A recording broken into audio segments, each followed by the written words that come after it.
Welcome to the Small Business Safari, where I help guide you to avoid those traps, pitfalls, and dangers that lurk when navigating the wild world of small business ownership. I'll share those gold nuggets of information and invite guests to help accelerate your ascent to that mountaintop of success. It's a jungle out there, and I want to help you traverse through the levels of owning your own business that can get you bogged down and distract you from hitting your own personal and professional goals. So strap in, adventure team, and let's take a ride through the safari and get you to the mountaintop.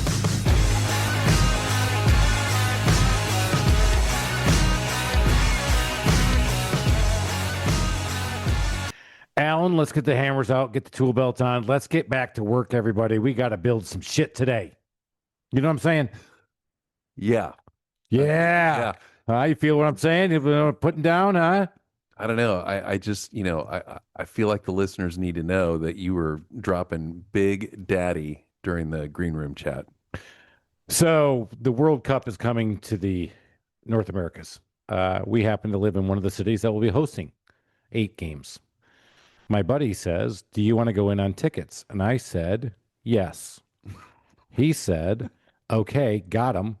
I said, okay. He goes, it's this much. I said, no, I just want my share. He goes, that's your share. I said, oh boy, I've really got to get more sponsors on the podcast. I need more discounts for my suppliers. And I asked, I go, so is it priced like a Super Bowl? And then I got a higher. Keep going. Really? Keep going, and then go some more. And there's 8 of them, and we have a semifinal. And there are the tickets that my buddy has that we go to for Falcons games. They are not nosebleeds, everybody. They are midfield, second level, all inclusive. That's right. right on the 50. And so I looked at it and said, all right, we're selling that semifinal. To which our guest said, now, hypothetically, if the U.S. actually came through, would you still sell those tickets?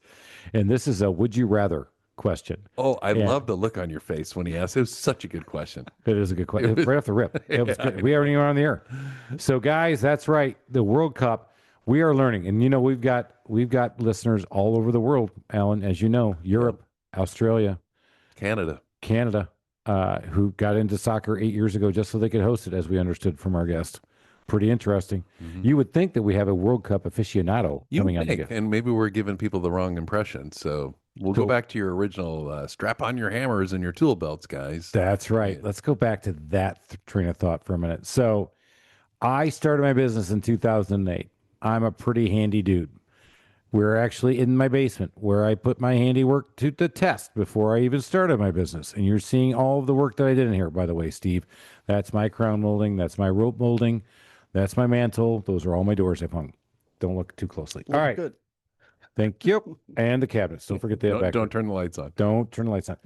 So one of the things that we have here in Atlanta as a handyman company now, and we've talked about this before. Maybe I haven't talked about it, guys, but I've been looking for other handymen who are the same size as me. There's very few of us because we've been able to build it here. But when I first started, I was a little guy. And I was a little guy in 2008. And our guest here did not have the time for me because I was too small for him and his big-ass company. That didn't feel good at all, I told him, I was like, hang on, big guy. Did you come onto the pod so you can just say, suck it? Suck it, Steve.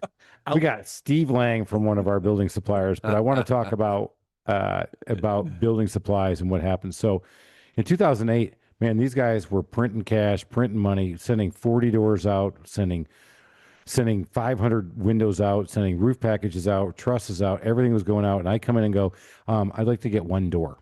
They're like, who are you again? And the counter sales, let's just say Chris got a big lesson on, you ain't Big Daddy anymore. I don't care where you came from there, SunTrust boy. I don't care if you had cufflinks on. But if you can't tell us what door you want, and I said, well, I want one that's about 28 inches. We don't have one that's about 28. We got one that's 2.4. I said, no, 28. And they go, nope, no idea. What did I learn? I learned that doors are measured in feet and inches in the building world. Windows are measured in feet and inches in the building world. And if you can't call it a nominal size, get the hell out of my spot. 2 feet 4 inches is what it That's 2.8. Yeah, it's 2.4. That's right. No, that's 28 inches. That's 28 inches. And I learned real quickly that if I couldn't stand to deliver at a counter, I was getting jack shit. So It's like the our soup Nazi for doors. they were all like that though. So all the big guys, when I come in and say I just need 2 windows, nope. And then I came in one time and I said, Did you, what did he, I mean, because he's still ordering one door. Well, this was a little bit before my time, although I was there. Okay. right. Yep. So 2008, it's they're printing it, they're building it, people are building everything, and then it hits. Yeah. And it hit hard. And the group that I worked with went out of business. The other group I went with, they went out of business. The other group got bought. And the other group that said, I don't got time for you because we're too big, went out of business. And when I sit there and I'm like, oh God, now I got to start buying everything from Home Depot because I don't have anybody else to go to. And then I heard through NARI, which, I'm very involved in, Alan. Yeah. Former royalty. President, now chairman of the board. Thank you. And on the national board and getting ready to go to the national conference. Thank you very much. Is that this group that used to be known as X is now known as PMC, but they're going to cater to smaller remodelers. I'm like, all right, prove it. Now, let's go back again. In my world, I went back and would order windows. And I remember going to one of the now deceased companies and saying, I want this window. And they went, absolutely, we'll make it for you. These are the right guys' dimensions. And they made it for me. And it exactly didn't fit. And I had to go and reorder it. Why? Because I didn't know the difference between nominal and actual. And this guy never looked at me and said, by the way, that's a custom window I've never heard of. Are you really sure about that? Now, this is why we have our guest on today. I found somebody who would actually call and go, are you really sure about that? Because before you drop an extra 1,000, you might want to just double check those numbers because that doesn't make sense. And I've never seen that in any building I've ever been involved in. We've got Steve Lange on from Randall Brothers. Steve, welcome to the show. Thank you very much. This is the value of having a great partner because when I was introduced to the company at the time, they were called PMC. The former company I was talking about that was too big to work with me was Plymart. Their counter sales was brutal. I'm telling you, man, they almost ran me out of the room. It was so funny. I was like, well, I went from being big dog, 400 people working for me at SunTrust to coward, walked right out of there going, I can't do building. It was definitely a different time then, for sure. Yeah. So rock and rolling. So we started up with PMC, and then it became Randall Brothers, which we'll get into that lineage. But Steve Lange was my rep. And I remember, again, sending Steve some information, him saying, not really sure about that. You want to check? Hey, would you guys be all right if I came over and kind of like just talk with you guys for a little bit? Which is his way of saying, you guys are such dumbasses. You're so stupid. You are so if stupid. you're going to take this much time to make me go order one stupid sized door that you're going to eat anyway, can I just come talk to you first and teach you guys how to measure doors, how to measure windows, and how to call out the right product? And oh, by the way, let me show you about some other building products that are out there. So when you see them in a house, you're going to know what you're looking at. That's what we got with Steve. Good man, Steve. We tried. He did good. Yeah. The good, bad, or in between, that's definitely something that I believe in as far as, product knowledge. And if something doesn't make sense, questioning it. Because there's always more than enough time later on to fix it. So get it right the first time. Steve, let's back up. Yeah. So you're in high school. Yep. You said, you know what? Building is for me. I'm going to get in building products. I'm going to pedal not. doors and windows. Absolutely not. What was your goals? So I went to high school in South Florida. And the year was 97. And the idea was for me and the family to move up to Georgia to go to a school at the time, KSU. And I was actually going to become an accountant, if you can believe that. No. Yeah. I can't. Not even close. Yeah, no, I love How long was your mullet? exactly. It was the 90s. And how many inches was your truck jacked up? Yeah, right. Huh? It was actually lowered, and it was a Honda Civic. Let's go. Yeah, I'm sorry. He's an accountant. Florida man. But no, that was it. That was the game plan. I absolutely love numbers, believe it or not. So I do actually believe that. Yep. So we moved up here. When I was in Florida, I was actually working part-time at a car dealership as a car detailer because I'm very anal. And I actually did a pretty good job cleaning up cars. But, I'm 17, 18, 19 years old, working 30 hours a week and bringing home $500, $600. That was a lot of money back then At 17. at 17. Mm-hmm. So, I had a car payment and everything else, of course, loaned through my parents. But we moved up to Georgia with that idea intact as far as going to school. Then I realized the job market just absolutely sucked. We went from Naples, Florida to Cartersville, Georgia, which was a little bit of a culture shock. That's saying something. Wow. And I got a job part-time as a short order cook. And the other part-time job was with Plymart at the time. And they had me working out in the yard, and it was great. I was 19 years old. It was, October. So that wasn't so great because it was cold, but summertime was good. I was getting a sunburn and I was working out. And I remember they offered me $7.25 an hour to come on full time. And at the time, I'm like, yeah, let's do it. So, yeah, that's where the story started from, and strictly by accident. So you started with Plymart in the 2000, right around 2000. Yep. So building was strong, but you started out in the yard. Yes. 97 started out in the yard. Oh, 97. So when did the accounting dream die? At $7.25 an hour. Is that right? You sold yourself out for $7.25 an hour. I did. There had to be a I did at the time. No women. I was smart. A car? There was plenty of cars. But no, it was the 725, and it was working the full time, and it was, hell, working 60 hours a week and overtime. That was a lot of money then too. But things kind of progressed, and I got, like I said, I started out in the yard, and I would see these guys coming in every once in a while that were outside sales guys. I was like, well, what do they do? And I just figured they did PR and they made a whole lot of money. And I'm like, I can talk to people. I like to make a whole lot of money. So that's where I want to go. Took me a few years and started out on inside sales and went into outside sales, and figured out, hey, that's not what they do, and it's not that easy. But everybody else is always tonning it. Yep. Here he is in the yard going, man, I'm making $7.25. Boy, that guy's driving a nicer car than me. Yeah. He's tonning it. Look at those shoes. Man, and he's doing it real easy. He ain't out here in the cold weather like me. Absolutely. Pulling the forklift, try to pull material off the top shelf and watching it fall all around you. Yeah. I don't know if that happened to you, but it did. Hypothetically, it might have happened to one of us here at the table. Oh, great story, by the way. So, I always believed in killing two birds with one stone and work smarter, not harder. So, lumber comes wrapped in plastic. And one of my great ideas was, when you unwrap it, the plastic just stays there. Well, I would just bundle it up with the lumber and send it out to the job sites. And we used to catch so much shit for that. I got threatened with almost being fired one time. It was actually pretty comical. Okay. Yeah. I'm firing your $7.25 butt that's actually showing up every day, doing the job. But you got to go. Yeah. I was sending garbage with the package. I mean, I get it now. Yeah. There you go. Yeah. Now I'm in sales, I'll lose my shit too. All right. So you obviously you came on the podcast, and you do have an outgoing personality, which is anti-accountant as well. Yeah.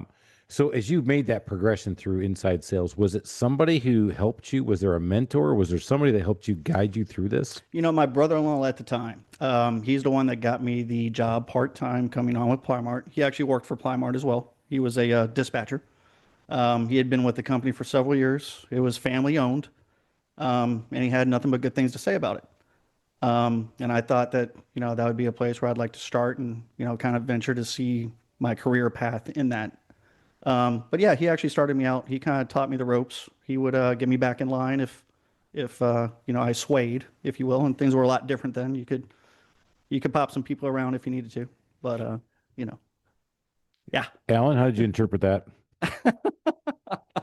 Did you say former brother-in-law? Yes. Okay. Yeah. So after all that, that's everything you took? Is that the former brother-in-law popped him around a little bit? Oh my God. Oh man. Oh, That's not what happened. He's gonna have his family. He's gonna have his family listen to this. It's like, no, Dad, that's not what I meant. That's not what I meant. Alan took that way out of context. Chris had to reel him back in. There goes Thanksgiving. Thanks. Oh, Cheers. hey, well, good news is it's gonna be tense as ours. So love that. Finally, if I have to have Thanksgiving ruined every year, you get to too, buddy. What? So you start inside sales. Yes. Why don't you define what that job is for those of us who don't do that? Sure. So at the time, the location I worked at was in Cartersville. Cartersville was at the time basically a dirt lot with a camper on it. That was our office. This was, 97, 98, 99. Of course, it was still a new marketplace for Plymart because Plymart was relatively large.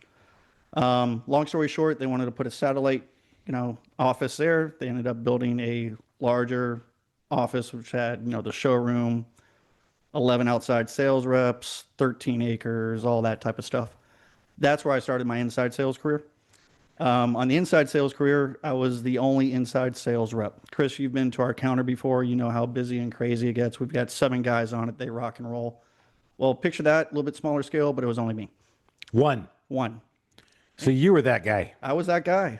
Yes. Huh? What do you need? Nope. Yeah. No. I was like, yes, sir. How can I get it for you? All right. And then, of course, I'd take down all the information and they would leave. And I'd be like, hey, so-and-so, what is this? How do I do this? What does this mean? Whoops, I screwed up again, But I really cut my teeth on inside sales. But basically it was, the customer service aspect. It was taking care of the customer. It was answering the phone calls. Not just, randos calling in to say what's the price on a 2x4, but actually taking care of service issues. He was looking at you. He did actually. I did. He went randos and then eyes like right in. I mean, I'm like, dude, That could be your new nickname, Rando. It is. I am America's man. There you Rando. go. But the other thing, Rambo. There you go. I like it. But the other thing that gave me the chance to do though was expand my horizon as well, because it wasn't really set. I knew what the job was, and everybody knew kind of what the title was, but I was the only one doing it. So I could actually practice cold calling. I could go to job sites when I had the counter covered, things of that nature. So it kind of exposed me a little bit more into the outside role as well. And then after about 9 months into it, they kicked me out and put me back in the yard. Oh, okay. So you're obviously doing a great job. Yeah, I was doing a fantastic job. Yeah, keep thinking that. Yeah, well, all right. I was 21 years old. We all know what happens when we're 21 years old, right? Well, tell us. Not for some of us who are a little older. When we were 18, that happened. Oh my God. Yeah. Cars, girls, drinking, good time, late nights, all that type of good stuff. But of course, they gave me the opportunity. They still had me in their back pocket, if you will. And they kicked me back out in the yard. And of course, I was pretty sore about it. But I stuck with it and waited for another year. And I said, hey, I want to try this again. And at that time, we had a new store manager. And he's like, I kind of heard the story. I kind of know the who, what, when, where, how. We're going to try it again.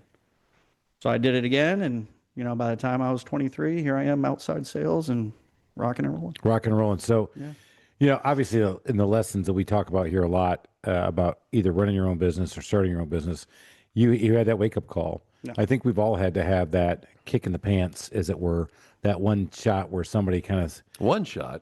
Okay, I like 155 shots. It was several. I'm tired of kicking the pants. How many days are there in the year again? Yeah, 365. Yeah, 365, getting hit every day, right there, right in the huevos. That's right, my friends. So you got that, but you had somebody who took a chance and back on you to do that. Yep. And you showed them the loyalty, and you showed them that because you have only been literally with one company your whole time. Yeah, when you think about it, yeah. Because, it started out as a company called Plymart, then it became Dead, and then it became PMC Building Materials. Yep. And then it became Randall Brothers, which for those of us in Atlanta, Randall Brothers is an iconic name. But let's go back to as you moved up in your career and did this thing, you saw a lot. 2000, boom. 2005 and 6 here in Atlanta, you couldn't not build a house. I mean, I could have been a builder. They put them everywhere. Oh yeah, like in a street corner. Absolutely. In the middle of it. Absolutely. I mean, it was terrible. I mean, it was rocking and rolling. Power lines, fine. Yeah, it was rocking and rolling. You could make money. Money was cheap. People were buying. People were moving here. I was a little young at the time to realize exactly what was going on because I was still learning the industry, if you will. But I was making a really good living in my mid to late 20s. And of course, 2008 happened, and we all know what happened there. I don't remember. Yeah. It's still a sort subject for PTSD, boy, but I am interested because I understood that Plymart stopped working for a while. Basically. Did you go without a paycheck during 2008? So yes and no. So 2007 we had our largest year. It was like 495 million. Just kind of put some emphasis to it. 2008 they closed the doors. What a big issue was. Yeah, that's staggering. Oh, it's 495 to shut half the doors. $500 million to shut the doors. Yeah. And basically it was long money. We had a lot of late money out there. We were dealing with, national guys. Chris. Yeah. No. We were dealing with national guys, national builders. They all had terms. When you looked at the 120-day money and the 90-day money and the 60-day money, I mean, it was ridiculous. It was half that. So that's that love of accounting that came in because you actually were able to see that even then in your position in outside sales. Yep. All right. I mean, was that a mistake or was it just a function of the disaster that happened? It was a lesson learned. A lot of companies did it because, I'm sure you guys heard the term too big to fail. It was still kind of that mentality too in building industry. So they don't do that today? They don't do terms? There's some companies that do. We don't. We learned our lesson. So yeah. Yeah. All right. Hard So lesson learned. you said yes and no. Mhm. Didn't get a paycheck, but your Yes. company went bankrupt. Yes. So give me the yes on the no. Because, So last thing I checked, and you're an accounting guy. I'm just a guy who was in banking for a while. sure. If a company goes bankrupt, you don't get money. Sure. Well, no, you're on cue there. So basically, basically what had happened, at the store I was at the time, we went up to Rock Springs. I was one of the outside sales reps to kind of open up that store, which was in Northwest Georgia. Kind of give you an idea. Ringgold area. So I went up there to open the store about 2.5 years before that, which we did a great job.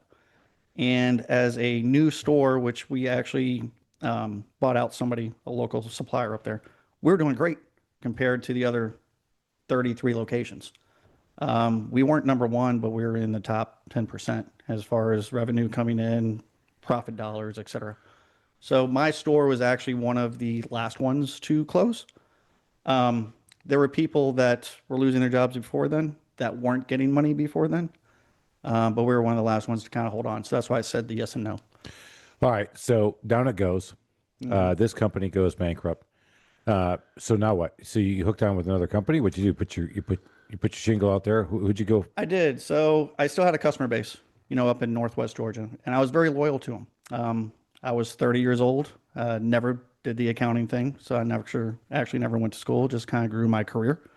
But my customer base in Northwest Georgia and in Chattanooga still meant a lot to me. Through some channeling and some networking, I actually went on with a company that was located out of Chattanooga for about 6 months. And the reason I did that was basically to make the transition for my customers, to get them used to that company and eventually turn them over to that company. Just because of the logistics for myself, traveling back and forth. I was still living in Cartersville. It was a 2-hour drive just to get up to that area. Things were a lot more expensive then, especially when you're only making $30,000 a year now. Mm-hmm. But that was kind of the game plan. And I didn't really have a plan other than that. And then I got a phone call. One of the regional guys that were with Plymart that was a part of starting PMC called me up and said, "Steve, what are you doing?" And I said, "Well, you already know what I'm doing because you're the one that helped me kind of network to get this." He's like, we're gonna open up PMC. You want to come down?" Hey, who was this guy? This was Bill Stoker. Bill. Yep. And I said, "Bill, I don't have a customer base. What do you need me to do?" He's like, "Don't worry about it. We'll find you a job." And I knew right there and then I had a home. So these guys reconstituted, and you were basically back to being part of a startup. Yeah. And so it was Bill, Larry, and then Yeah. So you had Bill, Randy, and Rich Mahaffey. Greg Randy and Rich. Mazurek. Yep. Greg Mazurek. Greg. Larry came on a little bit later, but Right. he was also a help. Right. He came on later. That's right. Yep. That's right. And we basically had the counter guys that came back on because it was in the Marietta location. And what There's year, a what couple year of was those this? guys that didn't want to come back on? Yeah. Can I say that on here? You just did. What year was this now? Let's see. This would have been, I started back November 2008. So, yeah, late 2008, early 2009. Yeah, I'd say I think started February working. is- So Open the doors. it still sucked then. Oh, yeah. No, it sucked. Yeah, no, absolutely. it Yeah. sucked. Yeah, no, it I sucked. mean, I don't remember much, but I remember it sucked. Yeah. No, our first full year, which was 2009, I think, as the one location, we did maybe 750,000, 800,000. So from 495 million to 750,000 in a heartbeat. Yeah. That's the title of this podcast. When things go wrong, you don't see it. Let's go back to looking at what we saw then and how many signals we all missed. Did you see anything then that if you see that today, you would say it's time to think differently? Absolutely. It was real easy to Monday night quarterback after it happened. and especially see some of the signs, if you will. The market was saturated. You know, anybody with a cell phone and a magnet could be a contractor, and they could sell houses. Building loans were very easy to get. Um, you know, the people were able to get into houses that weren't supposed to get into houses to begin with. We all kind of know what happened there. We have our own feelings. With that, I think a lot of regulations came. Um, you know, as far as, you know, your GC license, banking, all that type of stuff. Yeah. Being able to It get the tightened up loans. a lot. It did tighten up. To good and bad, my opinion, but we can get into that later if we want. Um, I shook my head. That's not good radio, He people. did. Not good podcast. He did. No, we'll get into that. All right. So signals that you saw. Yeah. Saturated market. It was the Wild Wild West here in Georgia, but it was obviously Wild Wild West across the entire country. Yep. In terms of people getting into houses that really shouldn't be in houses. You said something. What was the loans were on stated income? I make this much. You didn't have to prove it, right? Yeah. And wink, wink, nudge, nudge. Hey, Steve, how much you say? 30. I think you heard you say 60. Yeah, 60. All right, yeah, we can get you in that $300,000 house. Exactly. Come on, Steve. Yep. We'll get you in there. Next thing you know, Steve's like, my mortgage payment is now 2/3 of my monthly income. Yeah, you'll That's be okay. fine. Yeah, it's fine. You got lawn chairs. You'll be fine. Yeah. And I think people had that renter's mentality, and that was the buildup. You know, I was in banking when it happened, and I got to see it and get the chance to reflect on it. And I always think about that now because now we've also been through COVID, which is nobody could ever signal that. But when things get super saturated, things get overheated, what are the signs we should be looking for to make sure that we're not the ones who get caught holding the bag at the end? And it's a hard thing to call because the next one is going to be different. Yeah, absolutely. It won't be the same. It'll Nope. be different. Nope. And you just don't know where the difference coming from. You know, there'll be some signs, you know, whether people are becoming late with their bills or whether the market's saturated or whatnot. And of course, we keep up with permits. You can keep up with permits pulled and what that looks When you like. say the market's saturated, what does that mean to you? The, you know, you could have 3 neighborhoods within a 5-block, you know, radius. And So being overbuilt. yeah, absolutely overbuilt. Yeah. Overbuilt, overdeveloped, and really just going up like hotcakes, you know, like they're nothing. When you start seeing that going on, it's time to pay attention just a little bit. That means that everybody's buying, the market's cheap, my opinion, but there's going to be a overwhelming amount of housing that's out there. I think since 2008, our region kind of did a pretty good job of tightening that belt a little bit. So it didn't really let it saturate that much. But yeah, I don't know. Go ahead, Alan. Well, Because I have an opinion. really? Absolutely, Alan. All right, Alan, go ahead. Shoot. No, I Okay. was just going to say, because right now we're still, it's such a weird economy right now, but it's still, there's a lot of development going on. But I don't believe we've caught up from when COVID happened. A lot of builders just stopped building. And, you know, Atlanta particularly is growing no matter what is going on. And so we still technically have a housing shortage from what I understand. Yeah. So we're not in a position to worry about it right now, right? You know, you get reports from everywhere. Everybody kind of has their own opinion. During COVID, there was a housing shortage. The movie industry was coming to Georgia. That was pretty big. Money was still cheap. And we're talking about new construction now. Okay. And the other flip side of that is the multifamily stuff was also harder to have because more and more people were moving here. So there was a shortage, if you will. Today, the permits that are being pulled are less than what were being pulled, you know, last year, the year before, because the market's kind of a little stagnant right now. You had people that bought during COVID 20 to 2022. They have low interest rates. They probably bought a little bit too high for what the house actually was. But, you know, they don't want to move to buy a more expensive house with a higher interest rate. Doesn't make any sense. People call that a stagnant market. I call it a opportunity market. I think, especially with what you do, Chris, on the handyman side, people aren't going to move, but people are still going to want to remodel and update, and they can afford those things. That's my opinion. But that in 325 will get you a Sunday newspaper. Yeah, that's not your 725 that used to make an hour, big guy. He's making the big bucks now. That's right. We got Steve Lange from Randall Brothers. Building supplies obviously helps a lot of us builders and people in the business, but has a great eye for what's going on to help us with trends and help us with things that are happening. And I think you can take that across any industry, which I felt like, here's my opinion now, Alan. What happened here I couldn't wait. yeah, I knew you can't. What happened here in Atlanta specifically is that what was happening is we were building all on spec. That means I don't have a buyer for that home yet. So I would go out and build 20 homes and find 20 buyers after I built them, Yeah. which sounds like a dream as a builder because I don't have a customer to have to work with. You know, as a handyman who has a remodeler who has to go and work in the house all the time, I get the right customer looking at me day in and day out. We were 70% spec here in Atlanta and 30% custom, which means somebody gave me a check to start building my home. That was exactly the inverse for the rest of the nation. Really? The rest of the nation is 30% spec and 70% custom, meaning Alan Wyatt wants to build a custom home. He gives Steve Lang a check and gives Chris the check. Thank you very much. I go to Steve, give him the check to start giving me supplies, tell him he's overpriced, he needs to bring it down. And then you pay me another draw and another draw, as opposed to going out there and saying, I have no Alan Wyatts to pay my bills. And that's what happened to us. Developers and builders alike all ran up quickly on this whole spec market, just absolutely collapsing. Yeah. Wow. Yeah, So- I would agree with that. Absolutely. Thank you. Very good perspective. Thank you. See, my opinion's worth something. Not bad for a rando. Thank you, Rando. All right, Captain Rando, let's keep talking.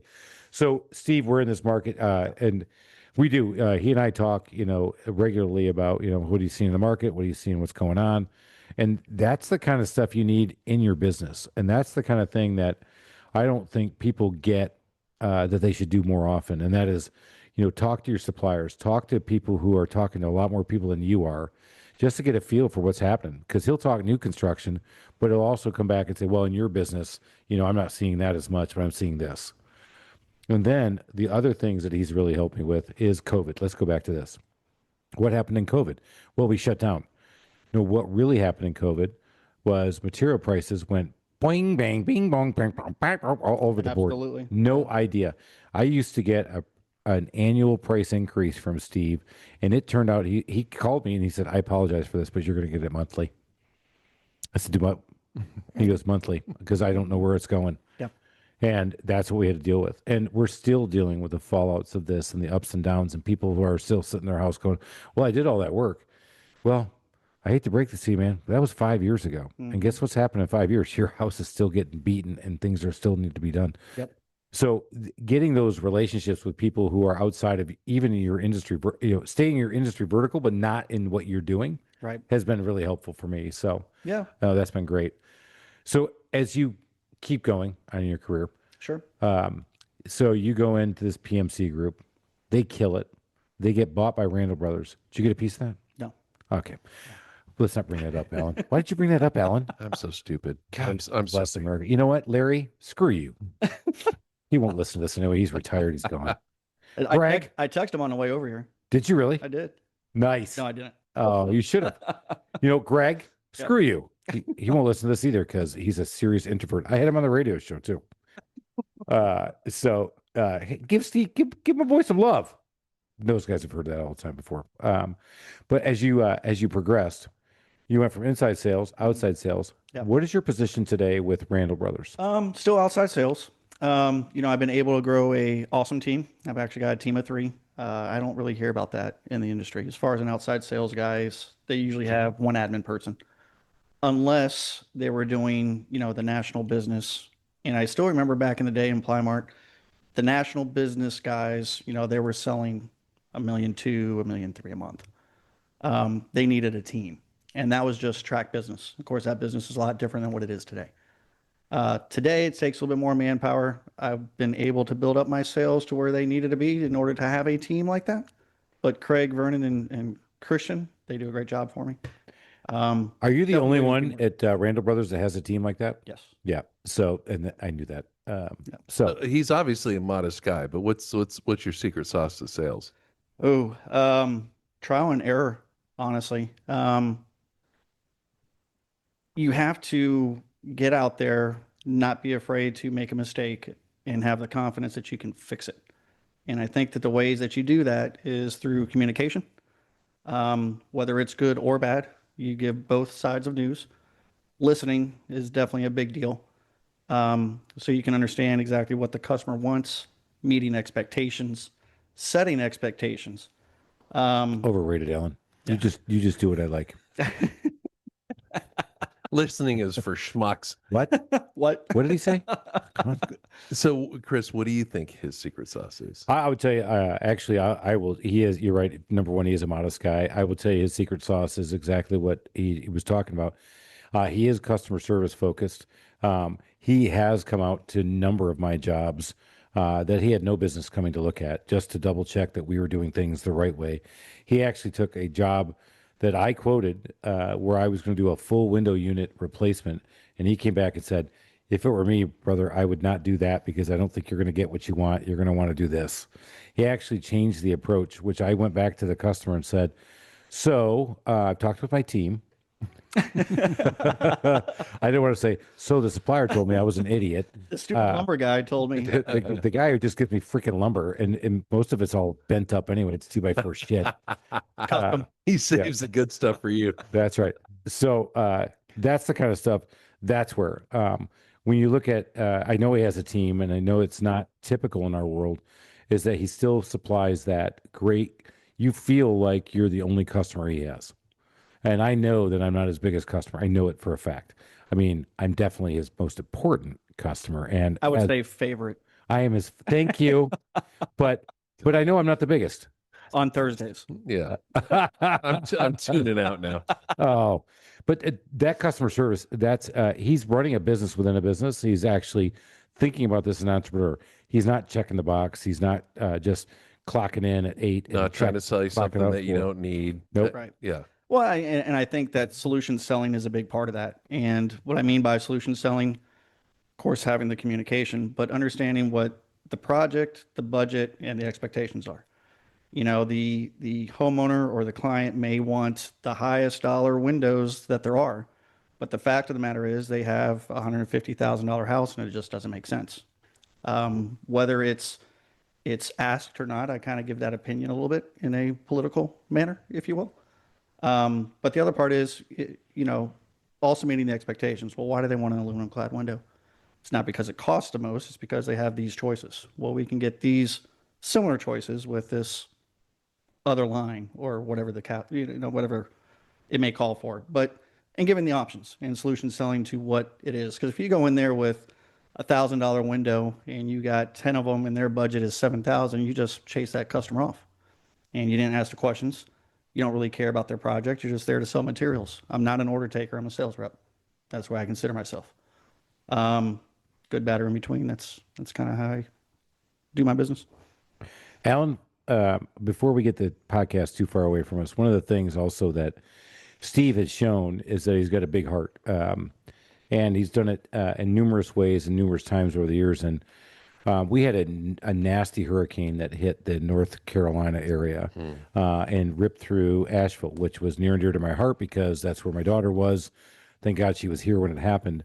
And he called me and said, hey, I want to do something for these people in the mountains because nobody else is doing, media otherwise.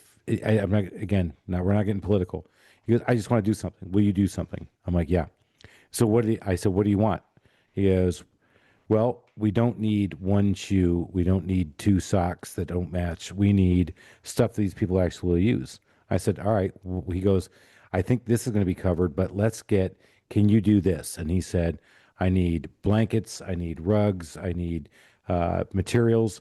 And we put together a drive at the Trusted Toolbox, got it all wrapped up, and he came over and picked it up and drove it up to North Carolina himself to drop it off to people that, let's face it, they don't trust others that don't know them. Yep. And you did that. And I thought that was really special. Why did you do what you did? My eyes kind of opened up. What the whole story was, we were actually up there as Damascus, Virginia. Me and the girlfriend and some other friends were actually up there doing a camping and hiking trip. We knew that Helene was coming, but it wasn't supposed to hit that area. Long story short, we ended up getting stuck for like 2.5 days. We had to be rescued by fire safety trucks to cut us out. There was probably 80 or 70 down trees. But on the way out, when we finally got out, we went through Damascus as much as we could, but it was under 3 feet of water. And this is a mountain town. There was no help up there. There was no media coverage, if you will. And I just, I love hiking. I love the outdoors. And to me, that was just, nobody's covering this. And that was kind of true to my heart. And the rescuers took time from their own local people to come and save people that weren't from there, if you will.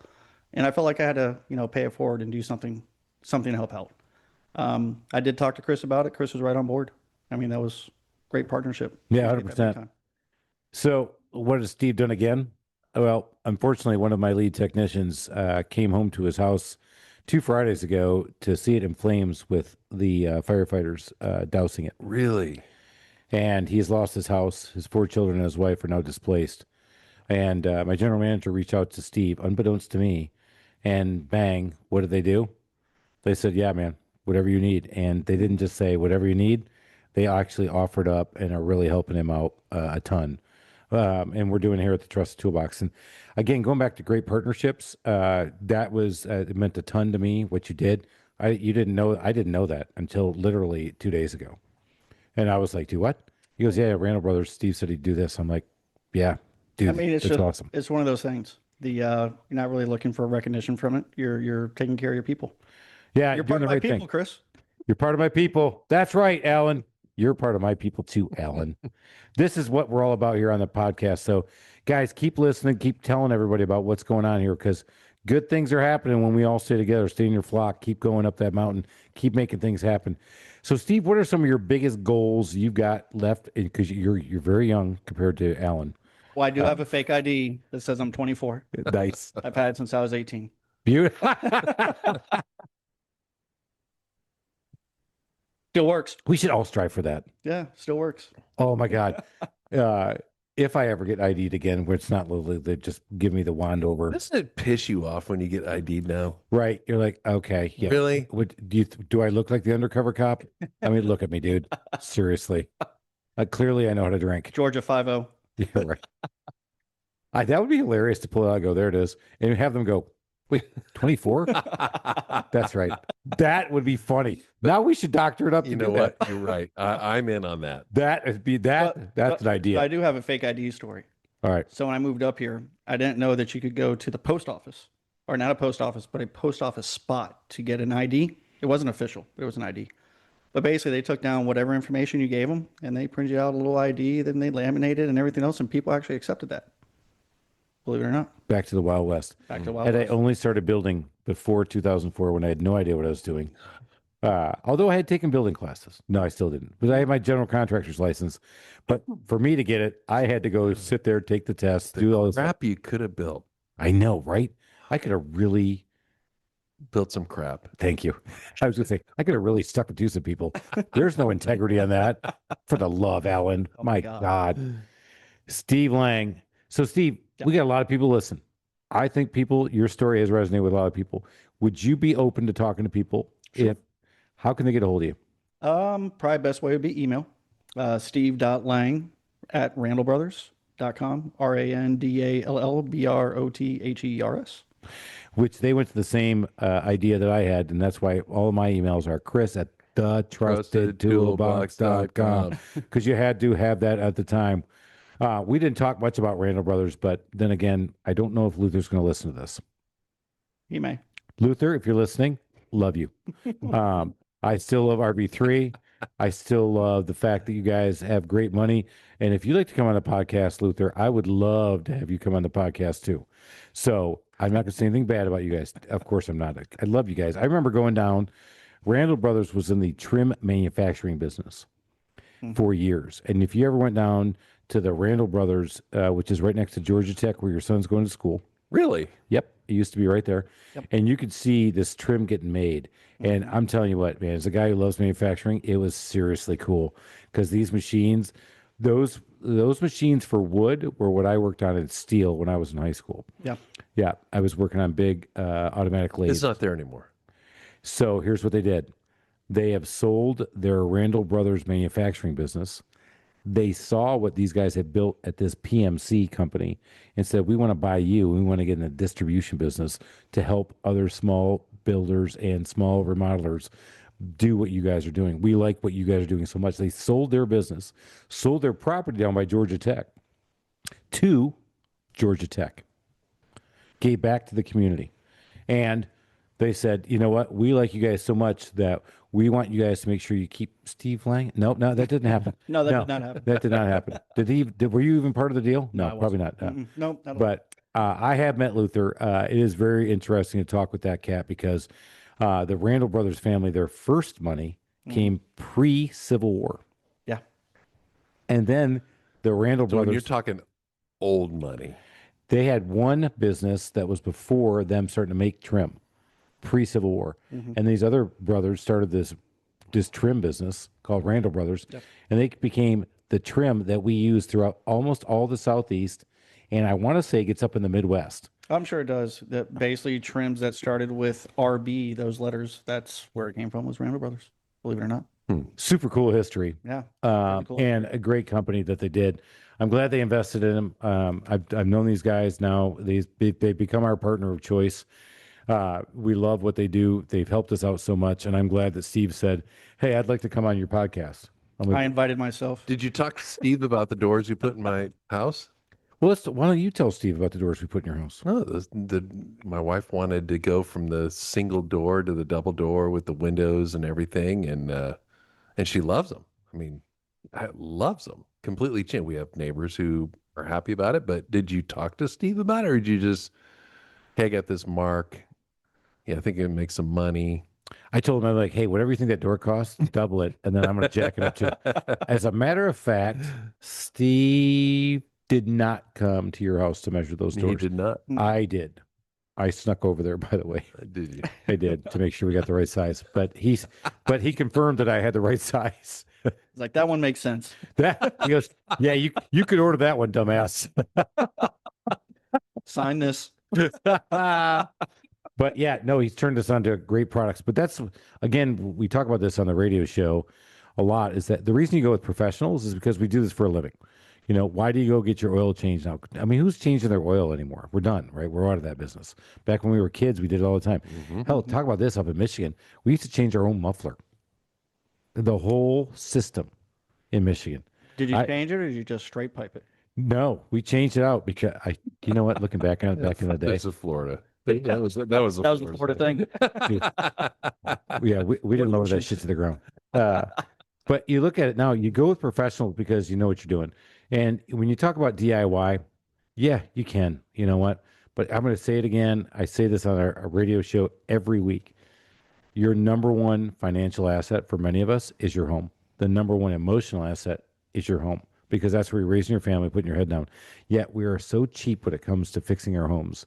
And we'll go out there and we will drop that car down when I'm only making $7.25 an hour to have that super hot rod, and I'll straight pipe that sucker so it sounds even better. But I'm going to live in a freaking rat shack that's infested and afraid the door's going to fall in. Don't do that. Don't be dumb. Take care of your number one asset. You know what? To do that, you got to take care of yourself too. Let's keep making sure we're taking care of ourselves each and every week. Help yourself, set some goals, make it happen each and every week, every day. Get 1% better. Hate that phrase, but love that idea. You can do it. Let's get going. Steve Lange, Randall Brothers, Alan, we got to get the hell out of here. I got to go build some shit. Thanks, y'all, again. Cheers, everybody.